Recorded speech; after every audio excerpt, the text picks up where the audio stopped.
பண்ணிட்டு இருக்கும்போதே டூலெட்னு ஒரு படம் எனக்கு வந்துச்சு. கரெக்ட். சரி ஓகே படம் பண்ணலாம்னு சொல்லி படம் பண்ணேன். டூலெட் முடிச்ச உடனே வந்து ஒரு டூலெட் படத்துல ஃபர்ஸ்ட் நடிக்க வேணாம்னு யோசிச்சுட்டு அதுக்கப்புறம் தான் அந்த ப்ராஜெக்ட் அக்செப்ட் பண்ணீங்க இல்லையா? இல்ல டூலெட் வந்து நான் ஏன் யோசித்தேன் அப்படின்னா, அந்த டைம் வந்து நான் கும்பலாங்கி நைட்ஸ் உடைய ஆடிஷன் டைம்லாம் எப்படி இருந்துச்சு? அதோட எக்ஸ்பீரியன்ஸ் பத்தி ஷேர் பண்ண முடியுமா? ஆடிஷன் வந்து நான் சீரியல் போட்டிருக்கேன் எனக்கு. அப்பதான் எனக்கு கால் பண்ணாங்க. நாளைக்கே வந்தா நல்லா இருக்கும் அப்படின்னு சொல்லி சீரியல் முடிச்சுட்டு அப்படியே டைரக்டா கோயம்பேடு பஸ் ஸ்டாண்ட்ல வந்து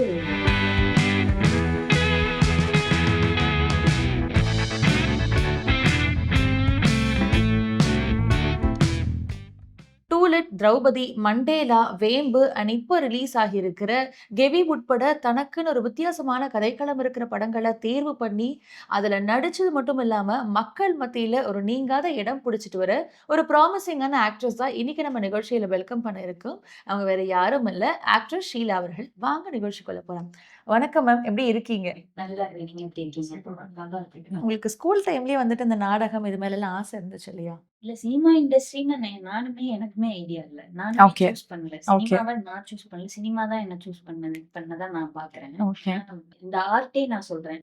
இன்னைக்கு நான் பண்ணியிருக்கிற எல்லா ஒரு விஷயங்களும் ஆர்ட் சம்பந்தமான ஆமா, டெஃபினட்டா. எவ்ரி ஒரு சின்ன விஷயமா இருந்தாலும் எப்பவுமே நான் இத பண்ணணும் அப்படின்றத தாண்டி அது என்ன ஒரு இடத்துக்கு கொண்டு போயிருக்கு. அதுல நிறைய லேர்னிங் இருந்திருக்கு. அப்படிதான் என்னோட ஜர்னி அமைஞ்சிருக்கு.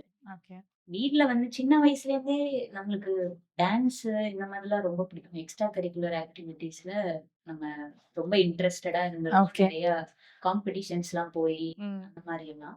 அப்படிதான் இது ஸ்டார்ட் ஆனதா நான் பாக்குறேன். பட் வீட்ல பொறுத்த வரைக்கும் ஆஃப்டர் 12th முடிச்ச உடனே வந்து காலேஜ் படிக்கலாம், என்ன படிக்கலாம் அப்படின்னு இது பண்ணும்போது எனக்கு தெரியல. ஆனா ஏதாவது ஒண்ணு படிக்கணும். என்ன படிக்கிறதுன்னு தெரியல. ஸோ பிஏ இங்கிலீஷ் எடுக்கலாம் அப்படின்னு சொல்லிட்டு தான் திருச்சி ஹோலி கிராஸ் காலேஜ்க்கு வந்து நான் போனேன். ஓகே. அங்க வந்து எனக்கு சீட் கிடைக்கல. லைக் அட்மிஷன் முடிஞ்சிருச்சு. நான் ரொம்ப லேட்டா போயிட்டேன். Okay. ஏன்னா நான் பர்மிஷன் வீட்ல படிக்கணும்னு பர்மிஷன் வாங்குறதுக்கே ரொம்ப நாள் ஆச்சு. ஓ. ஏன்னா அவங்க வீட்டை பொறுத்த வரைக்கும் லைக் மேல படிக்க வைக்க வேணாம். ஒரு வருஷம் வீட்ல இருந்துட்டு எல்லா வேலைகளையும் வந்து பண்ணிட்டு மேரேஜ் பண்ணி குடுக்கலாம். ஏன்னா ஓகே. எனக்கு ஐடியா என்னன்னா, நான் சிஸ்டர் ஆகணும் அப்படின்னு ஆமா. சொல்லிட்டு. நான் அதனால வந்து நான் கான்வென்ட்ல போய் வந்து சேர்ந்துரலாம் அப்படின்னு சொல்லி எனக்கு ஒரு பிளான் இருந்தது. நேம்லாம் குடுத்துட்டேன். +2 முடிச்ச உடனே சலேசியன் கான்வென்ட்க்கு வந்து நான் லெட்டர்லாம் போட்டு வந்து நான் வந்து சிஸ்டர் ஆக போறேன் அப்படின்னு. ஆனா நான் Okay. வீட்டுக்கு ஒரு பொண்ணு. ஓ. சோ இந்த மாதிரி நிறைய ட்விஸ்ட் அங்க. வீட்ல போகக்கூடாதுன்னு சொல்லி இது இது நல்லா இருக்காது அப்படின்னு சொல்லி சரி கல்யாணம் பண்ணி வச்சிடலாம் அப்படின்னு சொல்லி. Okay. ஏன்னா ஆல்ரெடி என் வீட்ல ஒரு ஃபாதர் இருந்தாங்க. அண்ணா வந்து ஃபாதர். So Okay. அது சரிப்பட்டு வராது அப்படின்னு சொல்லி. அப்ப நான் ஏதாவது ஒண்ணு படிக்கணும் அப்படின்னு நினைக்கும்போது பிஏ இங்கிலீஷ் கிடைக்கல. அதுக்கப்புறம் நான் எங்க ஊர்ல இன்னொரு ஃபாதர் லைக் அந்த ஃபாதர் லெட்டர் கொடுத்தாங்க. இந்த மாதிரி கலைக்காவிரின்னு ஒரு காலேஜ் இருக்கு. அங்க போய் நீ டான்ஸ் நல்லா பண்ணுவல்ல, பாட்டு நல்லா பாடுவல்ல, அங்க போய் உன்னோட இந்த திறமைக்கு வந்து படிப்பும் இருக்கு. சோ அப்படியெல்லாம் எனக்கு அதுக்கப்புறம் தான் ஓகே நான் படிக்கிறேன். அப்பதான் அது எனக்கு hope இன்ட்ரெஸ்டிங்கா கிடைச்சது. இருந்தது. ஆமா. எனக்கு பிடிச்ச விஷயத்தையே நான் வந்து பண்றதுக்கு வந்து இருக்கா Okay. அவ்வளவு நாள் தெரியல எனக்கு. ஆஃப்டர் தட் காலேஜ்ல போய் சேர்ந்த உடனே அப்படியே ஸ்டார்ட் ஆச்சு. நான் கிளாசிக்கல் டான்ஸ் அப்படியே வந்து டிகிரி எல்லாம் முடிச்சு அங்க காலேஜ்ல படிக்கும்போது தான் எனக்கு தியேட்டர் இந்த Okay. இதெல்லாம் அறிமுகமாச்சு. ஸோ அப்படியே வந்து எனக்கு இத பத்தி இந்த வேர்ல்டு எனக்கு அங்கதான் வந்து இன்ட்ரோ ஆச்சு. Okay. தியேட்டர் வேர்ல்டு வந்து. So அப்படியே அதுலயும் இன்ட்ரெஸ்ட் இருந்ததுனால ஒரு ஜேர்னில நான் ஸ்டார்ட் பண்ணேன். பட் நிறைய வந்து விஷயங்கள் லேர்னிங் அப்படியே இருந்ததுனால அப்படியே உங்களுக்கு வந்து அப்கிரேட் பண்றதுக்கு ஒரு பெரிய ஸ்பேஸா இருந்தது இல்லையா? இப்போ வந்து நீங்க ஒரு மாதிரியான கதாபாத்திரங்கள ரொம்ப ரிஜிடா நடிக்கிற மாதிரி ஒரு ஆர்டிஸ்டா இருக்கீங்க. பட் ஜெனரலா நீங்க எப்படி மேம்? ரொம்ப துரு வாலு பொண்ணு தானா? ரொம்ப ரொம்ப துரு பொண்ணுதான். ரொம்ப ஓ, வந்து சரி. ஆமா. லைக் எனக்கு எனக்கு எக்ஸ்ப்ளோர் பண்றது ரொம்ப பிடிக்கும். ஓகே. ஒரு விஷயம் வந்து எனக்கு தெரியல அப்படின்னு வந்து எனக்கு எனக்கு வந்து ஃபீல் ஆச்சு அப்படின்னா, அதை தெரிஞ்சுக்கிறதுக்காக என்னென்னலாம் பண்ணுவாங்களோ எல்லாமே வந்து ஸோ அந்த லேர்னிங் ப்ராசஸ்ல ஈவன் தோ நான் என்னதான் எக்ஸ்ட்ரா கரிக்குலர் ஆக்டிவிட்டீஸ்ல இருந்தாலும் +2 வரைக்குமே நம்ம ஸ்கூல்ல ஒரு பெரிய க்ரௌடோட இருந்திருக்கோம் நம்ம. ஆமா. அந்த பெரிய க்ரௌட்ல நம்ம தனிச்சு தெரியறதுக்கு வேலை பாக்குறதுன்றது ரொம்ப ரொம்ப கஷ்டம். டெஃபினட்டா. நம்ம ப்ரூவ் பண்ணிட்டே இருக்கணும்ல. அந்த ஏஜ்ல நமக்கு இந்த மாதிரியான இன்னைக்கு நான் இந்த மாதிரி ஒரு வார்த்தையெல்லாம் யூஸ் பண்றேன். நம்ம தனிச்சு தெரியணும். இப்ப நம்மளுக்கு 8ஆம் கிளாஸ் படிக்கும்போதெல்லாம் என்ன தெரியும்? ஒண்ணும் தெரியாது. ஸ்கூலிங்க பொறுத்தவரைக்கும் ஃபர்ஸ்ட் ரேங்க் வாங்குனா மட்டும் தான் தெரிவாங்க அப்படின்ற கரெக்ட். ஒரு சூழலும் அங்க இருக்கும். அப்படிங்கும்போது நம்ம தனியா தெரியறதுக்கு பெருசா வந்து அந்த எக்ஸ்போஷர் வந்து நம்ம யுட்டிலைஸ் பண்ணிக்கிறதுக்கான விஷயங்கள் இருந்ததா அப்படின்னு கேட்டா 50-50 தான் சொல்லுவேன். ஏன்னா நெறைய நம்ம கத்துக்கணுன்ற ஏஜ் வந்து அந்த சைல்ட்ஹுட் தான். ஆமா. பட் நம்மளுக்கு நெறைய ரெஸ்ட்ரிக்ஷன் இருந்துட்டே இருந்தது. நீ ஆமா. இது பண்ணக்கூடாது, அது பண்ணக்கூடாது, இப்படி பண்ணக்கூடாது, அப்படி பண்ணக்கூடாது. பட் இருந்தாலும் நான் அதெல்லாம் பிரேக் பண்ணிட்டே தான் இருந்தேன். ஸோ அதனோட வெளிப்பாடா தான் இன்னைக்கு லைக் இந்த சினிமா கெரியர்லயும் வந்து நான் பார்க்குறேன். பொதுவா இந்த சிஸ்டர் ஆகணும்னு நினைக்கிறவங்களுக்கு எல்லாருக்குமே ரொம்பவே ஒரு டிட்டர்மினேஷன் தேவைப்படும். ஸோ அப்படி ஒரு டெசிஷன் எடுத்துட்டு நீங்களே சொன்னீங்க, இல்ல இந்த மாரி கலையில சொன்னதுனால ஓகே அத ட்ரை பண்ணலாமே அப்படின்னு. ஸோ அந்த ஸ்வாப் எப்படி பண்ண முடிஞ்சது? இல்ல ஆக்சுவலி எனக்கு ஸ்கூலிங்ல என்னதான் வந்து நம்ம இந்த நெறைய ஆ ஃபோக் டான்ஸ் காம்படிஷன்லாம் போய் வின் பண்ணி சர்டிஃபிகேட்லாம் வாங்கியிருந்தாலுமே, எனக்கு உள்ளுக்குள்ள நான் ரொம்ப பக்தி குழந்தை. Like okay. கான்வென்ட்ல இருந்ததுனால, எனக்கு ரொம்ப நான் ரொம்ப கடவுள்னா ரொம்ப பிரியம். அந்த மாதிரி தான் வந்து சின்ன இருந்திருக்கீங்க. வயசுலேருந்து. ஓகே. அ அதனால நான் இன்னொரு விஷயம் என்னன்னா, அ நான் நெனச்சேன் சிஸ்டர் ஆனா நம்மளுக்கு ஒரு ஃப்ரீடம் நம்மளுக்குன்னு ஒரு ஸ்பேஸ் இருக்கும் அப்டின்ற மாரி ஓகே. அப்ப என்னோட மைண்ட் செட் எப்டி இருந்ததுன்னா, நம்ம கரெக்ட்டா வந்து என்னென்ன விஷயங்கள் பிரேயர் டைம்ல போணும், மாஸ்க்கு போணும், இதெல்லாம் வந்து நம்ம பண்ணிட்டோம்னா, மத்த டைம்ல நம்மளுக்கான ஒர்க்க நம்மளுக்கு ஒரு ஸ்பேஸ் கிடைக்கும் ஓகே. பண்றதுக்கு. ஓ! இது இது இது எனக்கு ஃபேமிலி எல்லாம் நம்ம வீட்ல அம்மா, அக்கா இந்த மாரி வந்து நெறைய பேர பார்க்கிறதுனால, அவங்களெல்லாம் நம்ம பார்க்குறோம் இல்லையா? அடுத்தடுத்து ஏதாவது ஒரு கமிட்மெண்ட்லயே போயிடுறாங்க. ஓகே. அதுல வந்து நம்மளோட விஷயங்கள பண்ண முடியாம போயிடுமோ! அப்டின்லாம் நம்ம செல்ஃப் சாட்டிஸ்ஃபைங்கான விஷயங்கள பண்ண முடியாம ஆமா. போயிடும்னு. பயமா இருந்தது. ஓகே. மேபி வந்து அத சப்போர்ட் பண்ண முடியாத ஆட்கள் யாராவது ஏன்னா கரெக்ட். இங்க நம்ம சொசைட்டில வந்து எப்டின்னா, அ ஒரு பொண்ணுக்கு வளர்ந்து ஒரு ஒரு ஏஜ் வரைக்கும் அம்மா, அப்பா வந்து ஒரு ஒரு கார்டா இருக்காங்க. கார்டியன் டெஃபினட்டா, மாதிரி வந்து டெஃபினட்டா. நம்ம புரொடெக்ட் பண்ற ஒரு எஸ். ஒரு ஷீல்டு மாதிரி இருக்காங்க. கட் பண்ணா கல்யாணம் பண்ணி குடுத்துட்டா அவங்கள நான் அவங்க வந்து அந்த அவங்க ஷீல்ட வந்துருவாங்க. வாங்கிக்கிறாங்க. லைக் இனிமே இந்த போஸ்டிங் என்னோடது அப்டின்னு சொல்லி. அப்படிதான் சோ ஒரு வலயத்துக்குள்ளேயே நம்ம வாழ்ற மாரியே ஒரு ஃபீலிங்கா இருந்துட்டு இருந்திருக்கும். ஒரு ஃபீல் வந்து அப்ப நம்மளுக்கான ஸ்டாண்ட் வந்து நம்ம எடுக்கவே முடியாதா கடைசி வரைக்கும் பயமாயிடுச்சு எனக்கு. ஓ! ஆக்சுவலி அது லிட்டரலா பயம் தான். கரெக்ட். பயத்தினால தான் நான் வந்து சிஸ்டர் ஆகணும். அங்க வந்து போனேன்னா, நான் எனக்கு என்ன டேலண்டா இருந்தாலும் கான்வென்ட்ல வந்து அத யுட்டிலைஸ் பண்ணிக்கிறதுக்கு ஒரு ஸ்பேஸ் குடுப்பாங்கன்றத நான் ஓகே. நம்புனேன். ஏன்னா, அடுத்தடுத்து ஏதாவது வந்து ஒரு ஒரு விஷயங்கள் பண்ணி எப்படியாவது நான் ஹேப்பியா இருப்பேன் அப்படின்னு நம்புனேன். பட் அந்த டிசிஷன் வந்து சேஞ்ச் ஆனது வந்து அ அதுவுமே என் அம்மா, அப்பாவுக்காக தான் சொல்லுவேன். Like okay. அ அவங்க சொன்ன நெறைய விஷயங்கள் வந்து ஹிட் ஆச்சு. நான் படிக்கணும்ன்றது மட்டும் நான் கிவ் அப் பண்ணவே இல்ல. படிக்கக்கூடாதுன்னு சொன்னாங்க. நான் ஓகே. படிக்கணும்ன்றதுல மட்டும் உங்களுக்காக நான் இவ்ளோ பண்றேனே, அதையே நான் வந்து விட்டு குடுத்தாச்சு. அட்லீஸ்ட் எனக்காக நீங்க இது கூட பண்ண மாட்டீங்களா? அப்படின்ற மாதிரி இது பண்ணி படிக்க போயிட்டு, அப்படி படிக்கிறதுன்னு முடிவாயிடுச்சு அப்படிங்கும்போது, நான் இத எடுக்கிறதுக்கு இன்னொரு பிரளயமே நடந்தது வீட்ல. லைக் நான் டான்ஸ் சூஸ் பண்ணதுக்கு. ஓகே. மறுபடியும் வந்து ஏன்னா ஸ்கூல்ல வந்து நீ படிக்கிறது இல்ல. எப்ப பார்த்தாலும் வந்து இந்த காம்படிஷன்ஸ்னே போயிடுது. தான் போயிட்டு இருக்க அப்படின்னு சொல்லி அம்மா திட்டிருக்காங்க. இதுக்கு இடையில இப்ப லைஃபே இப்படிதான் ஆகப்போதா? அப்ப உனக்கு கல்யாணமே ஆவாது. யாரு உன்ன கல்யாணம் பண்ணிப்பா? ஆமா. அதுவும் இந்த தமிழ் பேரண்ட்ஸ் அதுவும் மெயினா வந்துட்டு இந்த தாய்மார்கள் சொல்லுவாங்க. "ஆடிக்கிட்டே இருந்தா யார் உன்ன கல்யாணம் பண்ணிப்பா?" அப்படின்ட்டு. லைக் அந்த இன்னைக்கு வந்து நெறைய பேரோட அந்த ஒரு தாட் எல்லாமே மாறியிருக்கு. டெஃபினட்டா. இந்த ஃபீல்ட பொறுத்தவரைக்கும் நம்ம இந்த ஒரு டான்ஸ் ஃபார்மா இருக்கட்டும், ஸ்போர்ட்ஸ் ஃபார்மா இருக்கட்டும், வீட்ல வீட்ல வந்து அதுக்கெல்லாம் இம்பார்ட்டன்ஸ் குடுத்து குழந்தைங்கள வந்து அதுக்கெல்லாம் அனுப்புறாங்க. ஆமா. இப்போ அதுக்கான நெறைய ஹெல்ப் பண்றாங்கல்ல. ஆனா அந்த டைம்ல அது ரொம்ப ரெஸ்ட்ரிக்டடா இருந்திருக்கும் கண்டிப்பா. நம்மளுக்கு அந்த மாதிரியான ஒரு அ ஒரு எக்ஸ்ப்ளோர் பண்றதுக்கு நெறைய தடைகள் தான் இருந்தது. கண்டிப்பா. அ ஏன்னா பயம் ஜாஸ்தியா இருந்தது. எஸ். அம்மா, அப்பாக்கு அம்மா, அப்பாக்களுக்கு. ஸோ அதனால அனுப்புறதுக்கு ரொம்பவே யோசிச்சாங்க.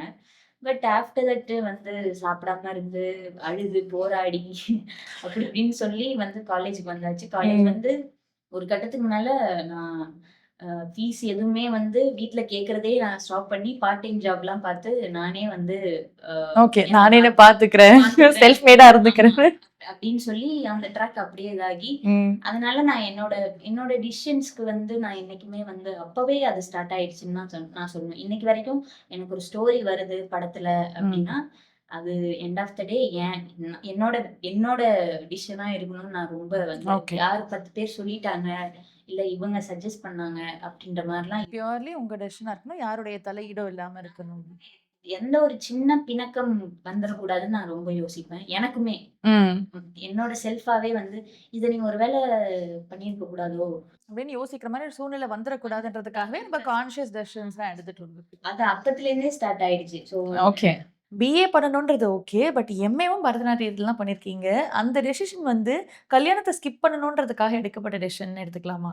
இல்ல எல்லாமே வந்து ப படிச்சு ஏதாவது ஒண்ணு பண்ணிடணும். லைக் படிப்பு மட்டும் தான் நம்மள வந்து கோர் ரீசனா கல்யாணம் பண்ணக்கூடாது அப்படின்றது தான். ஓகே. அதுக்காக தான் மாஸ்டர்ஸ் பண்ணணும்னு வந்து டிசைட் பண்ணது. ஏன்னா இன்னும் அதுல நான் ஒழுங்கா இன்னும் நெறைய கத்துக்காத மாரி ஃபீலா இருந்தது. ஓகே. அதுவும் அது ஒரு ரீசனா நான் உண்மையாலுமே வந்து லேர்ன் பண்ணியிருக்கேனா, இந்த விஷயத்த ஃபுல்லா படிச்சிருக்கேனா அப்படின்னா, எனக்கு வந்து இன்னுமே படிக்கணும் அப்படின்ற மாரி. எனக்கு பத்தல. ஓகே. இன்னும் தெரிஞ்சுக்கணுன்ற அந்த ஆசை உங்களுக்குள்ள இருந்தது. அப்படின்றதுனால நான் வந்து மாஸ்டர்ஸ் வந்து அகைன் கன்டின்யூ பண்ணலாம் அப்படின்னு டிசைட் பண்ணேன். ஆஃப்டர் தட் அப்படியே மாஸ்டர்ஸ் முடிக்கிற நேரத்திலேயே எனக்கு இங்க சென்னைக்கு தியேட்டர் அந்த மாரி விஷயங்கள்லாம் பரிச்சயமாச்சு. அப்படியே நான் சென்னைக்கு டிராவல் ஆனேன். அப்படியே என்னோட ஜர்னி நான் நெறைய பேர் கூட டிராவல் பண்ணி தியேட்டர் லேர்ன் பண்ண ஸ்டார்ட் பண்ணி, அப்படியே மூவிஸ் அப்படியே ஸ்டார்ட் ஆயிடுச்சு. எல்லாமே அப்படியே அடுத்தடுத்து அதுவே ரெடியா வச்சிருந்த ஒரு ஸ்டெப்ஸ் மாதிரி இருந்தது உங்களுக்கு. எனக்கு நான் ஒரு விஷயம் கத்துக்கிறதுக்காக வருவேன். அங்க இன்னொரு ஸ்பேஸ் எனக்கு லைக் ஓப்பன் இருக்கும். லைக் இன்னொரு விஷயம் எனக்கு அங்க வெயிட் பண்ணி அதுல இருந்து தொடர்ச்சியா இன்னொரு விஷயம் கத்துக்கிற மாதிரி இருந்தது உங்களுக்கு. தான் வந்து நான் தியேட்டர் பண்ணிட்டு இருக்கும்போதே டூலெட்ன்னு ஒரு படம் எனக்கு வந்துச்சு. சரி ஓகே படம் பண்ணலாம்னு சொல்லி படம் பண்ணேன். டூலெட் முடிச்ச உடனே வந்து ஒரு ஒரு ஒரு கேப் இருந்தது. சரி மறுபடியும் தியேட்டர் பண்ணலாம் அப்படின்னு டிசைட் பண்ணும்போது சீரியல் அதுதான் மெயினா கேட்க வந்தேன். இந்த பெரும்பாலும் என்னன்னா, சீரியல் பண்ற ஆர்டிஸ்ட்ட படங்கள்ல எடுக்கிறதுக்கு ரொம்ப யோசிப்பாங்க. அதே மாரி படத்துல நடிச்சுட்டாங்கன்னா, கன்டினியூஸா படத்துல நடிக்கணும்னு தான் நினைப்பாங்க. பட் நீங்க எந்த ஒரு கான்ஃபிடன்ஸ்ல படத்துல நடிச்சுட்டு சீரியல் நடிக்கிறதுக்கு உங்களால அந்த டெசிஷன் எடுக்க முடிஞ்சது? ஆக்சுவலி டூலெட் பண்ணி முடிச்சிருந்த சமயத்துல அது வெறும் ஃபெஸ்டிவல் மூவின்னு சொல்லி தான் வந்து சார் வந்து ஷூட் பண்ணாரு. இங்க ரிலீஸ் ஆகுமா என்னான்றது அதெல்லாம் உத்தரவாதமே அவர் குடுக்கல. கேரண்டியே குடுக்கல எனக்கு. இன்டர்நேஷனல் ஃபிலிம் ஃபெஸ்டிவல்ஸ் எல்லாத்துக்குமே இந்த படம் டிராவல் ஆகும். அவ்வளோதாம்மா அப்படின்னு சொல்லி. ஓகே. எனக்கு தெரியாது அந்த படம் நேஷனல் அவார்டு போகும், வின் பண்ணும். அதுக்கப்புறம் இங்க ரிலீஸ் பண்ணுவாங்க. அது எல்லாமே அப்ப நம்மளுக்கு என்ன பொறுத்தவரைக்கும் என்னன்னா, நான் இப்ப சொன்னதுதான். லைக் ஒரு ஒரு விஷயம் பண்ணி முடிச்சுட்டு நான் வெளிய வரும்போது, இன்னொரு ஆப்பர்ச்சுனிட்டி எனக்காக வந்து வரும்போது நான் என்ன யோசிப்பேன்னா, இது என்ன தேடி வந்த ஆப்பர்ச்சுனிட்டி. நான் ஏதோ லேர்ன் பண்ணணும்னு இருக்குன்னு நெனைக்கிறேன். ஸோ நம்ம வந்து கத்துக்கலாம். லைக் இத புது விஷயமா இருக்கு. இத நம்ம எக்ஸ்ப்ளோர் பண்ணலாம் அப்படின்னு சொல்லி, எனக்கு அது ரொம்ப பிடிக்கும் எப்பவுமே. ஓகே. ஒரு ஒரு நியூ விஷயம், ஒரு புதுசா ஒரு விஷயம் பண்றாங்க அப்படின்னா வந்து, அதுல நான் எப்பவுமே ஒரு பார்ட்டா இருக்கணுன்றதுக்கு வேலை பார்க்கணும் அப்படின்றது எப்பவுமே பண்ணிட்டு இருப்பேன். அந்த மாதிரி தான் சீரியல் வந்துச்சு. சீரியலும் அது ஒரு பெரிய ஒரு தனி ஒரு ஒரு வேர்ல்டு அது. அதுக்குள்ள போயிட்டோம் அப்படின்னா, அதையும் கத்துக்கலாமே அப்படின்னு சொல்லிட்டு தான் வந்து எனக்கு நெறைய லேர்னிங் இருந்தது சீரியல்ல. டெய்லி கேமராவ பார்க்குறதே ஒரு பெரிய ஒரு ஆமா. தியேட்டர்ன்றது கம்ப்ளீட்லி டிஃபரெண்ட் எக்ஸ்பீரியன்ஸா இருக்கும். இந்த மாதிரி தொடர்ச்சியா கேமரா பார்க்கறதுன்றதே ஒரு வித்தியாசமான எக்ஸ்பீரியன்ஸா இருந்திருக்கும். காலையில வந்து நம்ம 9 மணிலேருந்து பேக்கப் சொல்ற வரைக்கும் நம்ம மூஞ்சி கேமராவ பார்க்குறோம். ஆமா. சுத்திலும் வந்து ஒரு ஒரு ஒரு என்னதான் அது அது ஒரு ரியல் வேர்ல்டா இருந்தாலுமே, அது ஒரு லைஃபா வந்து பயணிக்கிற மாதிரி இருக்கு. ஆமா. அதுல நெறைய லேர்னிங் இருக்கும். நெறைய ஆக்டர்ஸ் வந்து புதுசான ஒரு 10 எபிசோடுக்கு மட்டும் ஒரு ஆக்டர் வருவாரு. ஒரு ஆக்ட்ரஸ் வருவாங்க. அவங்க கூட டிராவல் பண்ணும்போது அவங்க கிட்ட நெறைய டூலெட் படத்துல ஃபர்ஸ்ட் நடிக்க வேணாம்னு யோசிச்சுட்டு அதுக்கப்புறம் தான் அந்த ப்ராஜெக்ட் அக்செப்ட் பண்ணீங்க இல்லையா? இல்ல டூலெட் வந்து நான் ஏன் யோசித்தேன் அப்டின்னா, அந்த டைம் வந்து நான் 4, 5 ஸ்கூல்ல வந்து சர்வைவல் ரொம்ப இம்பார்ட்டன்ட்டா இருந்தது எனக்கு. ரொம்ப அ அதுதான் வந்து சென்னையில வந்து பீயிங் அன் இண்டிபெண்டன்ட் ஃபீமேல் இங்க வாழ்றதுன்றது ஓகே அப்படி இருந்தது. அப்படிங்கும்போது வந்து நான் வந்து ஒரு 4, 5 ஸ்கூல்ல ஃப்ரீலான்ஸ் பார்ட் டைம் டீச்சரா, டான்ஸ் டீச்சரா வொர்க் பண்ணிட்டு இருந்தேன். அது எனக்கு ஒரு பெரிய இன்கம் அது. அது எல்லாமே நான் கிவ் அப் பண்ணிட்டு தான் நான் டூலெட்ட சூஸ் பண்ணணும்னு நெனைக்கும்போது எனக்கு ஓகே. இன்கம் சோர்ஸே இப்ப வந்து நம்ம ஒரு இன்கம் சோர்ஸ வந்து பிளாக் பண்ணிட்டு ரெகுலர் இன்கம் சோர்ஸ். ரெகுலரா நான் ஒரு 4 இயர்ஸ் தான் அந்த வேலையில இருக்கேன் அப்படிங்கும்போது வந்து, ஆ அதுல இருந்துகிட்டே தியேட்டர் பண்ணும்போது எனக்கு பெருசா அது அஃபெண்ட் ஆகல. அது 2த்தையுமே பேலன்ஸ் பண்ண முடிஞ்சது அந்த உங்களுக்கு. மாதிரியான ஸ்பேஸ் இருந்தது. பட் இப்ப நான் டோட்டலா மூவிய சூஸ் பண்றேன். இதுக்காக வரேன் அப்படிங்கும்போது ஒரு ஒரு 5 மாசம் நான் இதுக்கே வந்து குடுக்கணும் அப்படிங்கும்போது, 5 மாசத்துக்கான சர்வைவல்ங்கிறது வந்து ரொம்ப ஒரு அதுக்காக தான் யோசிச்சேன். மத்தபடி எனக்கு கதை ரொம்ப புடிச்சிருந்தது. அந்த ஆப்பர்ச்சுனிட்டி ரொம்ப பெரிய ஆப்பர்ச்சுனிட்டியா எனக்கு சொல்லுவேன் பர்சனலா இல்லையா? உள்ள ஃபீலா வந்து ஒரு ஒரு இன்ஸ்டிங்க்ட்ஸ் வந்து ஒரு இருந்துச்சுங்க. ஸ்பார்க் குடுக்கும் நம்மளுக்கு எப்பவுமே. அது வந்து ரொம்ப கரெக்ட்டா தான் இருந்தது. ஆனா பிராக்டிகல் விஷயங்கள் நெறைய வந்து என்ன யோசிக்க வச்சது. பிராக்டிகலா நான் ஒரு சில விஷயங்கள்லாம் ஓகே. யோசிச்சாகணும் அப்படின்னு. ஓகே. பட் இன்னைக்குமே அது ஒரு பெரிய ஒரு எப்படி நான் இத பண்ணேன் அப்படின்றது ஒரு ஆச்சரியமா தான் இருக்கு. Like oh! ஒரு 5 மாசம் வந்து நானு இதுக்காக ஒதுக்கி வந்து நம்ம ஃபுல்லி ஷூட்டிங் டெடிகேட்டடா. எல்லாம் முடிச்சு, அ என்னால திரும்பி பார்த்தா வந்து, ஓ! நான் வந்து சர்வே பண்ணியிருக்கேன் அப்படின்றது வந்து ஒரு ஆச்சரியமான ஒரு விஷயமா தான் இருக்கு. அதே மாரி நெறைய ப்ராஜெக்ட்ஸ் ஒன்னொன்னா வரும். ஆனா சீரியல் பண்ணிட்டு இருந்து, அகைன் திருப்பி படத்துக்கு ஸ்வாப் ஆகுறீங்க.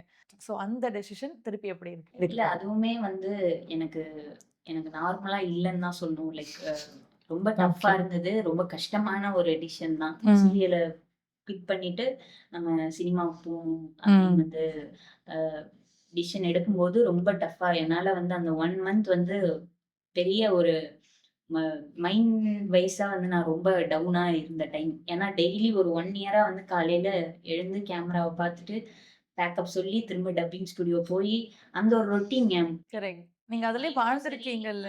என்னோட பிசிக்கலா, மென்டலா 2 நான் வந்து அதுல ரொம்ப மெர்ஜ் ஆயிட்டேன். ஓகே. அது டக்குனு வந்து நம்ம அந்த கட் சத்தம் கேட்கல, ஆக்ஷன் கேட்கல, பேக்கப் கேட்கல, டப்பிங் வந்து ஓகே கேட்கல. எதுவுமே ம். வந்து இல்லங்கும்போது ரொம்ப ஒரு ஒரு 20 டேஸ் வந்து ரொம்ப ஒரு மாரி ரொம்ப கஷ்டமா இருந்தது. ஓ! நெறைய வந்து யோசிக்கவும் வச்சது அந்த டைம் வந்து. அது ஓவர் திங்கிங் இல்ல. பட் வந்து அப்பார்ட் ஃப்ரம் தட் ஓகே நம்ம இப்ப குயிட் பண்ணியாச்சு படத்துக்காக. அ இப்ப படத்தோட விஷயங்கள் எப்படி இருக்க போகுது? ஏன்னா நான் 1 இயர் வந்து ஆப்சென்ட் மூவி இண்டஸ்ட்ரி சைட்ல 1 இயரா கரெக்ட். நான் எதுவுமே பண்ணல. இப்ப நான் அதுக்கு வொர்த்தா லைக் என்னால முடியுமா? இத பண்ண முடியுமா? ஏன்னா நான் குவிட் பண்ணி நடிக்க போற ஃபர்ஸ்ட் படம் எதுன்னா, கும்பளங்கி நைட்ஸ் மலையாள படம். மலையாள இண்டஸ்ட்ரியே நான் டெபியூ எனக்கு. ம். அந்த இண்டஸ்ட்ரியில நான் வந்து ஒரு ஆக்ட்ரஸ், அதுவும் சீரியல் ஆக்ட்ரஸ். அப்ப எனக்கு நான் ஃபுல்லா மைண்ட்ல வந்து, ஐயோ! நான் சீரியல் ஆக்ட்ரஸ் ப்ராம்ப்ட் பண்ணா தான் நடிக்க வருவோம். அப்படிலாம் வந்து எனக்கு டஃப்பா இருந்தது. நாளைக்கு ஷூட்னா இன்னைக்கு நைட்லாம் அது இன்னைக்கு வரைக்கும் இருக்கும் எனக்கு. எல்லா படத்துக்குமே இருக்கும். நாளைக்கு ஷூட்னா இன்னைக்கு நைட்டு தூக்கம் வராது. ஒரு ம். மாதிரி பெரிய ரெஸ்பான்சிபிலிட்டியான ஒரு ஜாப் ம். எடுத்திருக்கோம். அது வந்து டைரக்டர் என்ன சொல்றாரோ, அத கரெக்ட்டா நம்ம உள்வாங்கி பண்றதுக்கான எல்லாமே ஓப்பனா இருக்கணும் மைண்டு. ம். எந்த பிளாக்கும் இருக்கக்கூடாது. நல்லா பண்ணணும் அப்டின்ற ஒரு இது இருந்துகிட்டே இருக்கணும். ஓகே. அப்படிதான் கும்பளி நைட்ஸ் அந்த ஜர்னி ம். அப்படிதான் இருந்தது. எனக்கு அந்த ஃபர்ஸ்ட் ஷாட் வைக்கிற வரைக்குமே ஒரு மாதிரி ரொம்ப அப்படியே வந்து ஆ அப்படிதான் இருந்தது. கும்பலாங்கி நைட்ஸ் உடைய ஆடிஷன் டைம்லாம் எப்படி இருந்துச்சு? அதோட எக்ஸ்பீரியன்ஸ் பத்தி ஷேர் பண்ண முடியுமா? ஆடிஷன் வந்து நான் சீரியல் போயிட்டு இருக்கு எனக்கு. ம். அப்பதான் எனக்கு கால் பண்ணாங்க. நாளைக்கே வந்தா நல்லாருக்கும் அப்படின்னு சொல்லி, சீரியல் முடிச்சுட்டு அப்படியே டைரக்ட்டா கோயம்பேடு பஸ் ஸ்டாண்ட்ல வந்து அப்படியே பஸ் ஏறியாச்சு. லைக் ஆடிஷன் கூப்ட்டுருக்காங்க. ஓகே. நம்ம போயிட்டு நம்ம பண்ணிட்டு வந்துரலாம். பட் அதர் லாங்குவேஜ்ன்ற அந்த யோசனை? அதெல்லாம் யோசனைலாம் இல்ல. ஃபர்ஸ்ட் எனக்கு இந்த ஆப்பர்ச்சுனிட்டி வந்து என்ன தேடி வந்திருக்கு. அதுவும் இல்லாம எனக்கு என்னன்னா, என் நம்பர்ல கூட வரல. மோகன்லால் சாரோட மேனேஜர் வந்து அ இங்க உள்ள என்னோட சீரியல்ல அப்போ ஒரு மேனேஜர் இருந்தாரு. அவர் ம். நம்பர கண்டுபிடிச்சு இந்த ப்ராசஸே ஒரு பெரிய ப்ராசஸா இருந்தது. So wow! அட்லீஸ்ட் என்னன்னாச்சும் நம்ம போய் வந்து பார்த்துட்டாவது சூப்பர். வந்துருவோம். நம்ம ஓகே. பிரசன்ஸ் வந்து காமிச்சுட்டு வந்துருவோம். அது ஓகே ஆகுது, ஓகே ஆகல. நம்மள மதிச்சு நான் புதுசா கூப்ட்டுருக்காங்க. ஸோ 4 பேர மீட் பண்ண போறேன். அது ம். ஒரு கான்டாக்ட்டா தான் நான் பார்த்தேன். அ சூப்பர். அ இதுல இல்லனாலும் அடுத்தடுத்து அவங்க ஏதாவது பண்ணாங்கன்னா கூப்பிட தான் போறாங்க. அந்த ஒரு ஹோப் வச்சு தான் நான் போனேன். ஓகே. பட் அட்டெண்ட் பண்ணிட்டு எனக்கு எனக்கு ஒரு 4 டேஸ் டைம் கேட்டாங்க. 4 டேஸ்ல நாங்க உங்களுக்கு அப்டேட் பண்றோம்னு சொன்னாங்க. ம். கரெக்ட்டா 4 டேஸ் கழிச்சு அந்த 4 டேஸ் வந்து எப்படி இருந்ததுன்னா, இது ஓகே ஆகுது, ஓகே ஆவல. ஓகே ஆனா என்ன பண்ணலாம்? ஓகே ஆகலைன்னா என்ன பண்ணலாம்? ஏன்னா எனக்கு சீரியல் நான் குவிட் பண்ணியாச்சு. ம். இந்த மாதிரியான விஷயங்கள்லாம் இருந்தது. பட் ஓகே ஆயிடுச்சு எனக்கு. அ கும்பலாங்கி கடவுள் நைட்ஸ். ஆமா. கடவுள் ரொம்ப அது ஒரு பெரிய பிளெஸ்ஸிங்கா தான் பார்த்தேன்.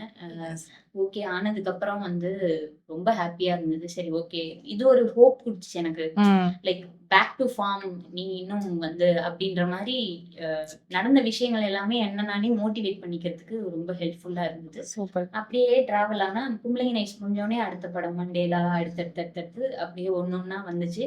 அப்படியே இன்னைக்கு கெவி வரைக்கும் அப்படிதான் டிராவல் ஆயிட்டு இருக்கு. சூப்பர். திரௌபதி வந்து ஒரு காஸ்ட் ரிலேட்டட் மூவி அண்ட் மண்டேல வந்து ஒரு anti cost related movie. So எப்படி இந்த ப்ராஜெக்ட்ஸ் வந்து நீங்க செலக்ட் பண்ணீங்க? எனக்கு வந்து நான் டூலெட் ரிலீஸ் ஆச்சு, கும்பளைங்க நெக்ஸ்ட் ரிலீஸ் ஆச்சு. அதுக்கப்புறம் என்ன அப்படிங்கும்போது வந்து எனக்கு திரௌபதி வந்து ஃபேஸ்புக்ல தான் வந்து மோகன் சார் வந்து எனக்கு